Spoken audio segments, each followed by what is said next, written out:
All right, we're here with maybe one of the funniest guys in the Christian space. It's funny being here at TPUSA Faith. There's a lot of times where people will go into that conference center, and I mean, they are rightfully so very angry about what's going on in the world. Right. But there's a way that we can combat the craziness of the world with a little bit of humor.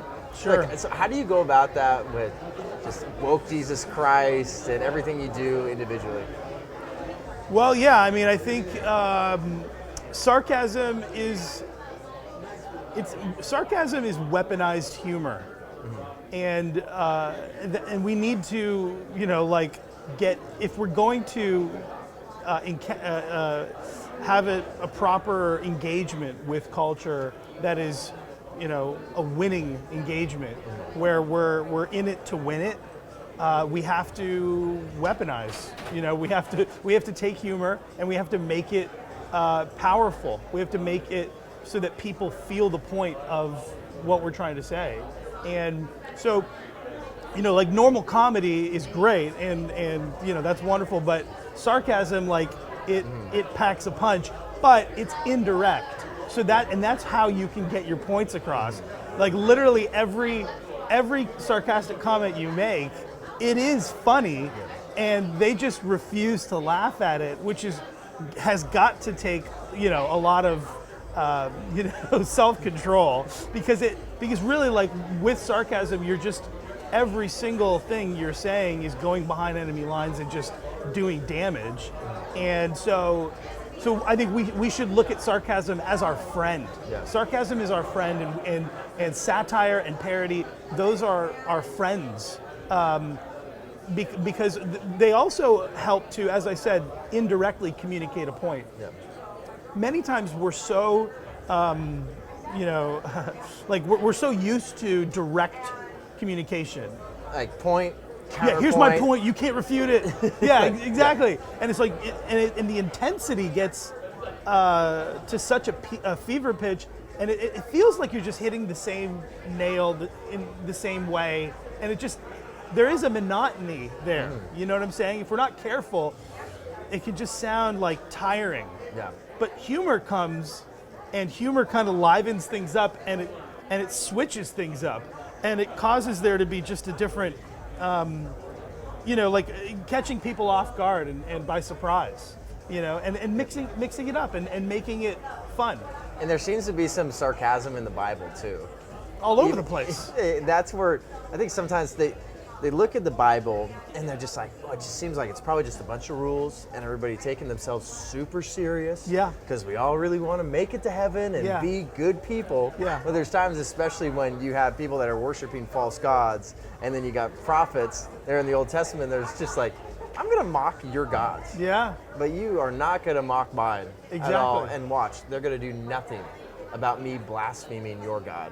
Yeah. And it's times you have to read the Bible and say, that's kind of a funny way to go about it. Yeah, and it's humiliating for it was humiliating for the prophets of Baal, for Elijah to mock their gods at Mount Carmel, and it's like, that's the point. We're trying to expose the absurdity on the other side. We're trying to, there is a humiliating part about it, that people who refuse to be humble will be humiliated. And that's really what it is. We're mocking the hubris and the pride and the arrogance and the conceit of the other side, thinking that they are God, that they are masters of the universe and creators of reality, whatever reality they want to be a part of. And so it's, And when you put together just these kind of analogies, like you heard from Bill Burr, when he's comparing abortion to a birthday cake, and I never saw that one, but so that's hilarious. He had this great bit, and it's like all these people are just like, they're trying to say it's not a baby because it's not born yet. And it's like, well, let's put it this way. So I'm baking a cake, right? It's in my oven. You got the batter there. It's rising. Someone pulls open the oven. They throw it all on the ground, and you say, you ruined my birthday cake. They're like, it's not a cake yet. Okay. And you hear things like that, and the other side, you have to laugh at yourself because you put it in a humorous way, where obviously you got a lot of people you're I was out in front of the Supreme Court. There's people shouting here, there's people shouting there, but you have someone like Bill Burr. It's like you break it down in this analogy. It's like this actually is very silly. Right. But can't we laugh at this and also find a lot of truth in this comedy as well to make a way forward? Yes, absolutely. And yeah, I mean that's a perfect example, right? He's taking something that you would never, juxtapose with abortion or parallel with it, and he's creating a scenario that's hilarious, but that gets the point across in a very practical but profound way. And again, so sarcasm, he's hunting there. You see, he's hunting. It's not just pure comedy. It's a form of comedy that actually has the ability to take down arguments opposed to it. And one of my favorite woke Jesus Christ memes was there's a bunch of people making their way up to heaven, and you basically have someone welcoming them, like an angel. It's just like, thank you all who are boosted and social justice warriors, like Wakanda forever. I read that. I feel like I shared that to as many of my Christian friends as possible, because you have to read something like that and be like, this is hilarious, because it seems like this is almost tenets or doctrines of a religion that's being pushed from the left right now. Yes. And they're trying to put it together in a way that says, this is actually a way you can get to heaven. Yes. Come on our side a little bit. Your pastor's talking about it, right? Yes. Or he's diving in that a little bit. Like, yes. Welcome to heaven. This will get you there too. Yeah, with woke Jesus, the idea is that they're creating an alternative Christ, right? They're creating an alternative Jesus and an alternative religion, because really, the most profound thing about a culture is its religion. The most profound thing about a civilization is its religion, and our religion is Christianity. That's the thing that has made us what we are, for better, for worse, But so really, you can't really be pure pagan in our society. You can really only ever be anti-Christian, and that's the interesting thing about it is they have to deal with the same ideas and archetypes that we have, except they're fake and they're a poor alternative.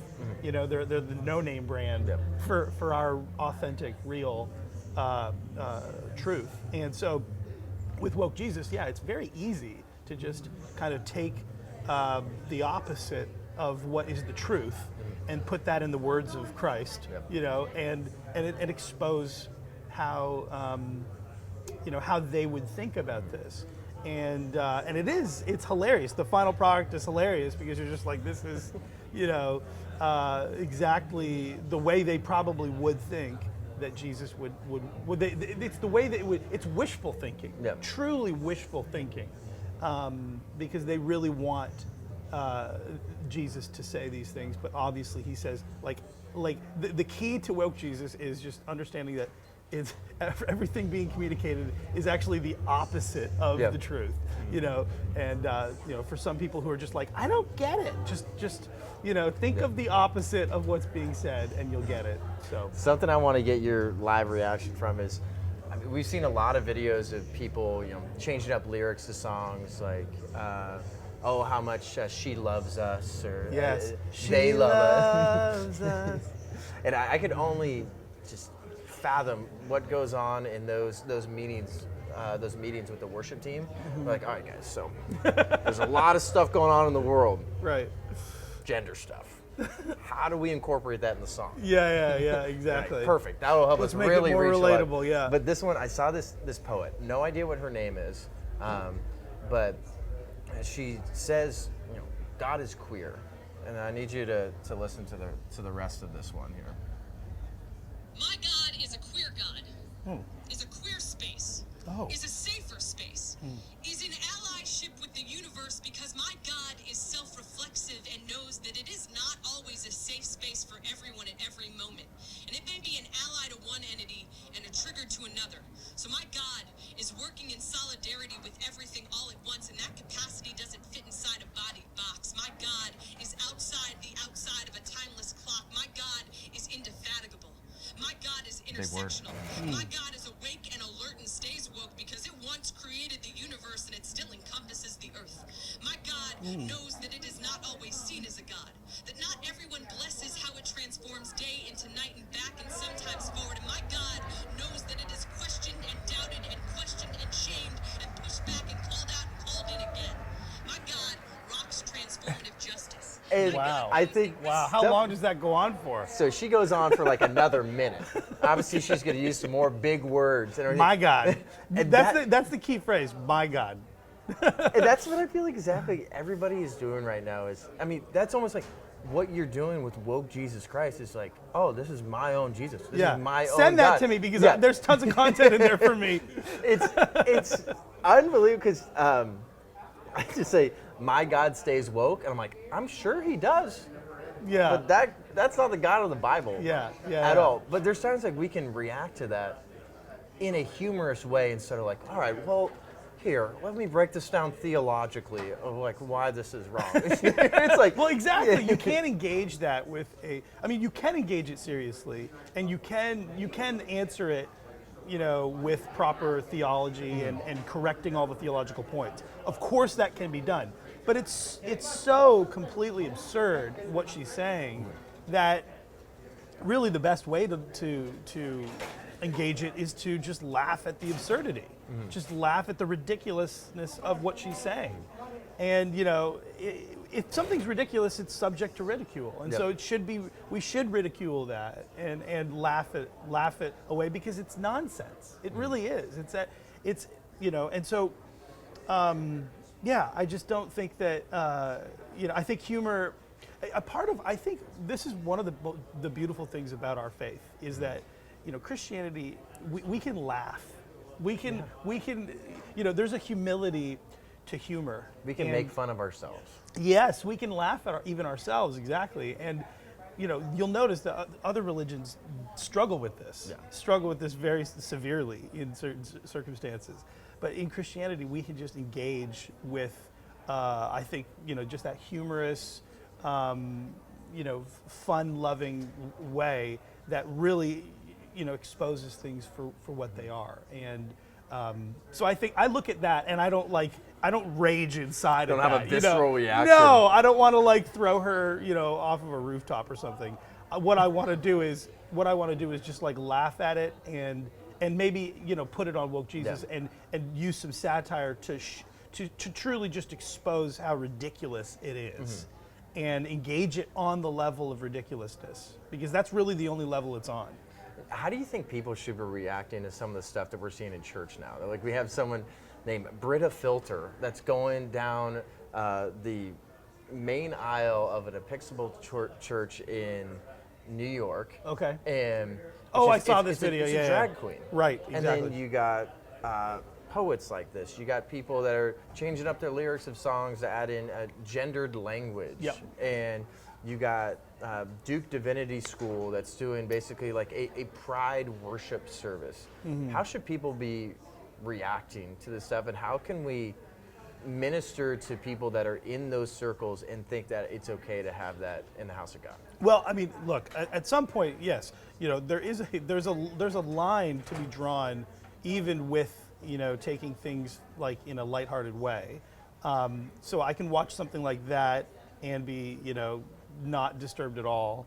But then when something takes place that's sacrilegious in terms of its the context of it, I do think it is sacrilege and it is blasphemous to enter into a church and start desecrating a holy place like that. And I think and taking things that are meant to be or for the purpose of worship of God and using them in such a vulgar and evil thing, an evil way, I think that is sacrilege. And so I do think that there should be limits. I do think we need to toughen up. We need to loosen up and toughen up in different ways and in different areas. And I would say toughening up when it comes to how these things take place in church. I don't think there should be any tolerance. I think there should be zero tolerance for places of worship where sacrilege is concerned. I think that if there's an issue of sacrilege, people should stand outside of the doors of the church. They do that in Europe. I've seen videos of people standing outside of churches praying and refusing to let these people inside of the church. And I think that's heroic, and I think that's awesome. And so I do think that like there's again just a simultaneous kind of loosening up on things that are laughable and ridiculous, but also toughening up on things that where we should be holding the line when it comes to how things are conducted in our churches. And because these churches, especially the Episcopal Church that you mentioned in New York and things like that, these churches have been invaded. It's like it's like Byzantium in being invaded by Muslims. In the 11th century. It's like there's a crusade that needs to take place from the West.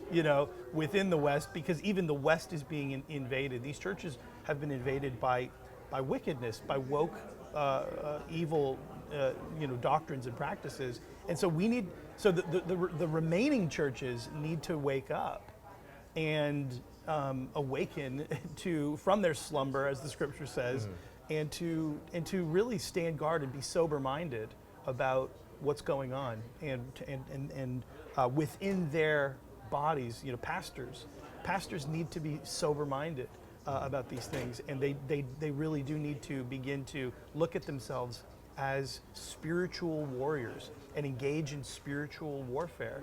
And part of spiritual warfare is obviously, taking thoughts captive, taking false doctrines captive, and being aware of what Christian orthodoxy is, and being able to defend it, as the epistle of 1 Peter says, being able to defend your faith. My favorite verse, 1 Peter 3:15. 1 Peter 3:15, which is where we get the word apologetics from, the apologia, the defense of our faith. And so I would say pastors need to, it's a time of war in the spiritual realm.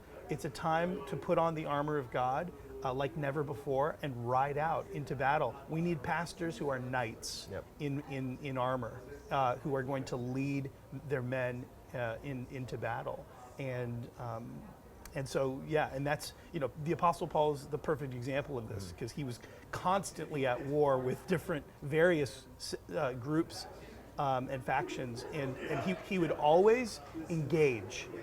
He would always be precise in his engagement, and the Apostle Paul is a wonderful example to follow of how to engage in spiritual warfare and in battle, and to be sober-minded and to strategically advance and move forward and protect the Church of God.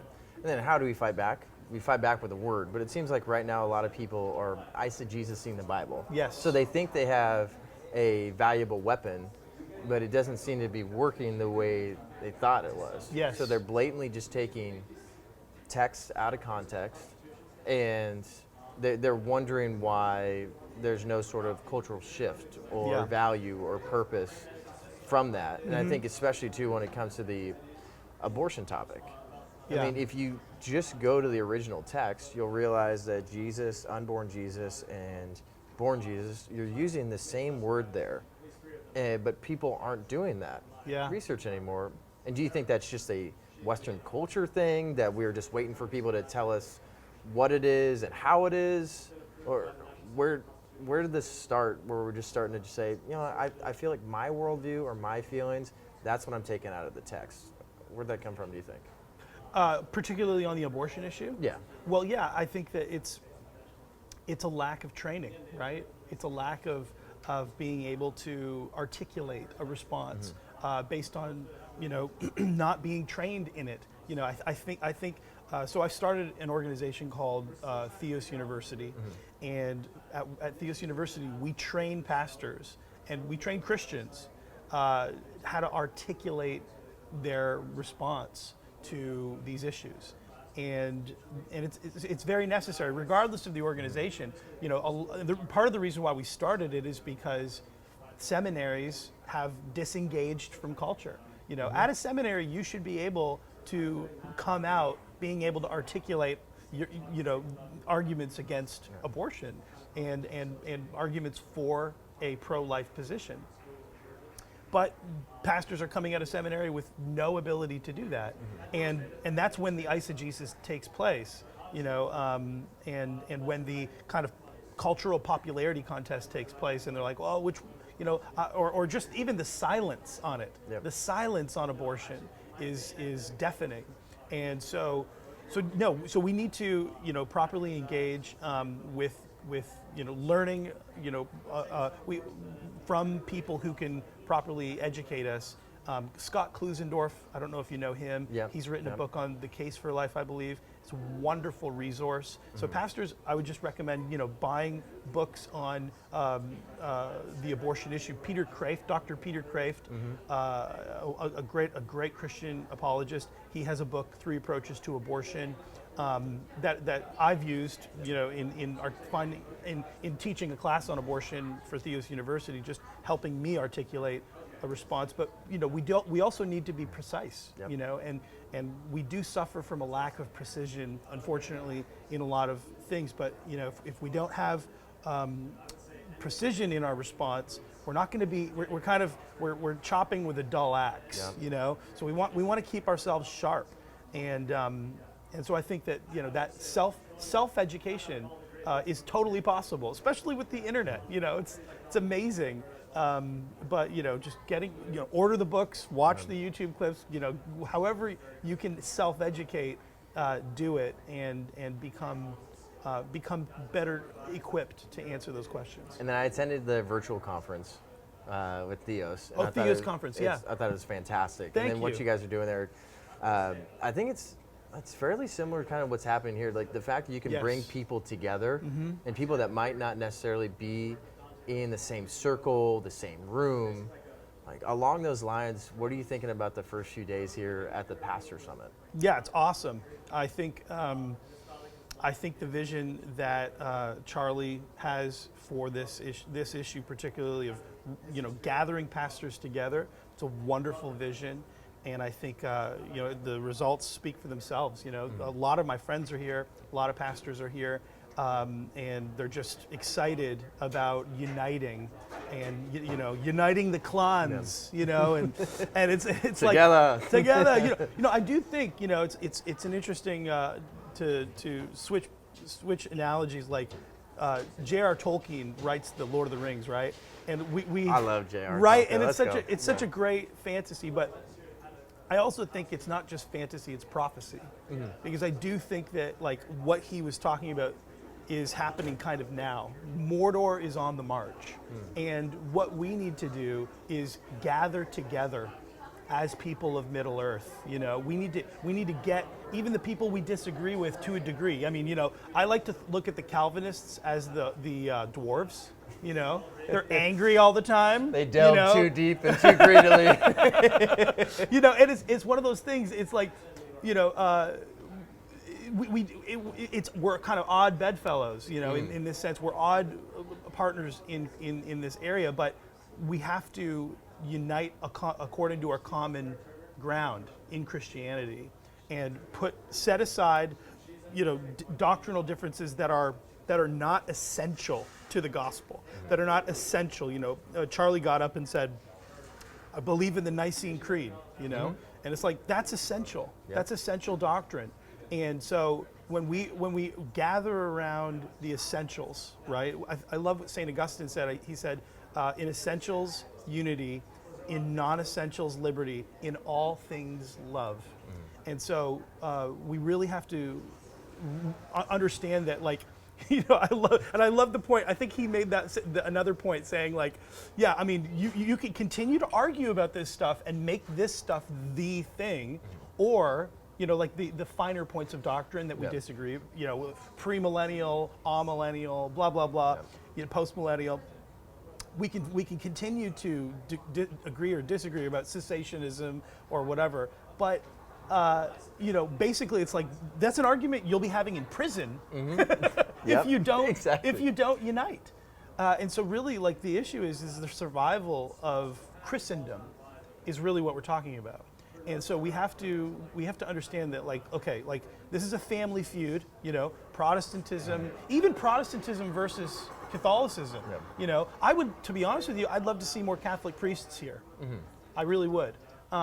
Even Orthodox priests. I would love to see more of that. I've already seen some Catholic priests, but I would love to see more interaction between, you know, even those larger groups, because that's, you know, the issue is the survival of our family.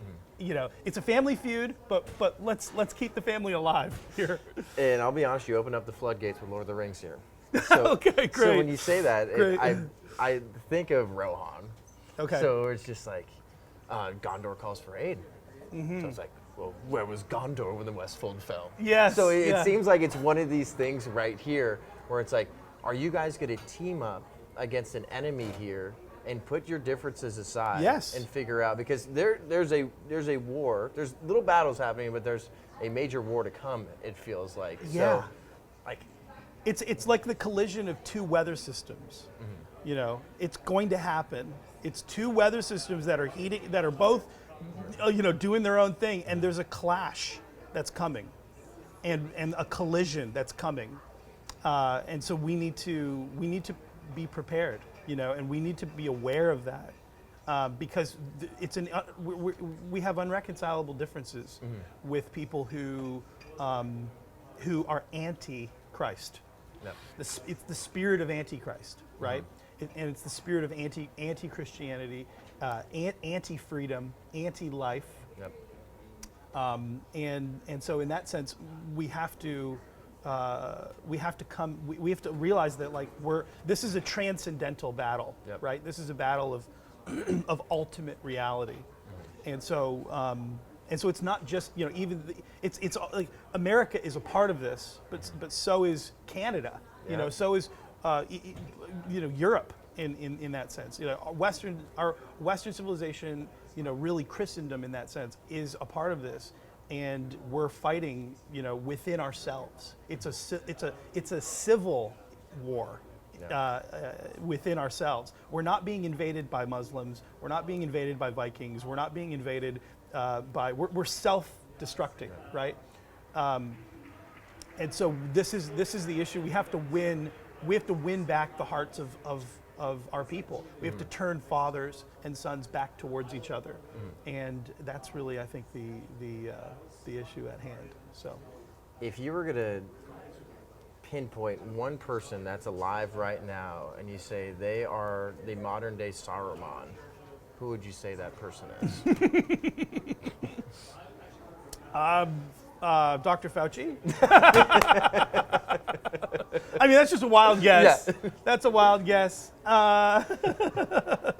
Who's the guy? Who's the guy who talks about overpopulation all the time? I don't know. Or Bill Gates. I think Bill Gates talks about overpopulation. Yeah, there you go. He's Saruman. He's runner up. You know. My final George question, Soros. I don't know. Soros I mean, actually might be. Can we say that? And then I would maybe like to think of, you know, who would be Grima Wormtongue? I'm trying to think of. That's good. That might have to be Pelosi. That's good. Yes. That's very fitting. Absolutely. Yeah. Yeah. There you go. Final question for you though is, I got a Bible study with my boys. Cool. And there's times where, you know, everyone that prays differently and has a relationship with God differently, and I think there's times where we can pray a sincere prayer that almost has like a little bit of like sarcasm and humor to it. There still has to be a sense of like reverence, obviously, in our prayer and the way we interact with God. But I always tell the guys, I would have to think, I go up to heaven. Obviously, I want to hear, "Well done, good and faithful servant." But the second thing I'd want to hear is, you know, John, there's a few funny jokes in there. I did laugh a few times. So, like, what do you think your interaction with Christ would be, especially since, like, a lot of your life has been about, you know, making people laugh, but still equip them with sound theology and hopefully turn into saved souls? Are you talking about like on an eternal level? Like when level. I at the pearly gates? Yes. What's my relationship with the Lord going to be? I mean, you know, it's an interesting thing. the Apostle John, it says that he was like one of the most intimate disciples with Christ, right? He kind of like, was the closest person to Christ, put his head on Christ's shoulder or whatever. And it says that in the book of Revelation, in chapter 1, he saw Jesus. And this was the Jesus that he hung out with and he was buddies with. And, and again, like the most loyal disciple. He was at the cross when all the other guys were running away. John sees Jesus in his glory in Revelation 1, and it says that he fell down as though he were dead. So I do think, like, there's a place and there's a context for like friendship with Christ. And John had that.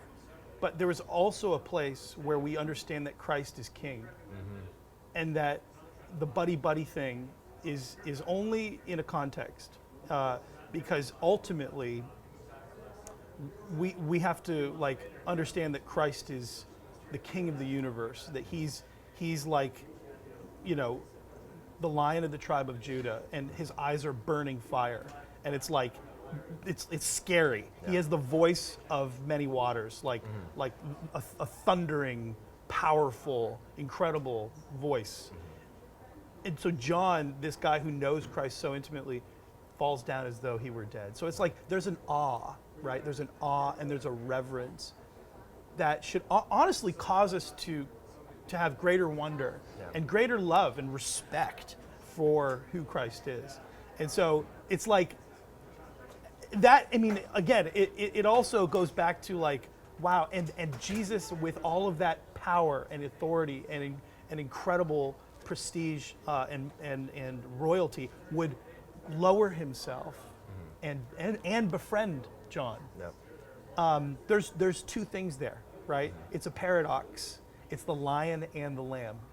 It's the lion and the lamb. So there's a paradox there. There's a tension there.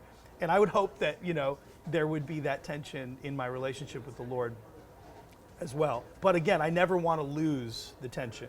I never want to lose that paradox of that we're talking about a lion who's not tame, as C.S. Lewis said, but a lamb who is also the Son of God and Savior of the world, and Emmanuel, God with us. So there's a tension there, but yeah, it's mystical. I don't know. I don't know how to really answer that.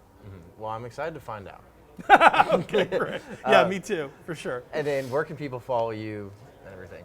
Yeah, I'm on Instagram for now until they delete my second account. That's 2.0, after right? they deleted my first account. Yeah, so I'm at Gabriel Finochio 2.0, probably soon to be 3.0. And then Theos University at Instagram. We're at Theos University.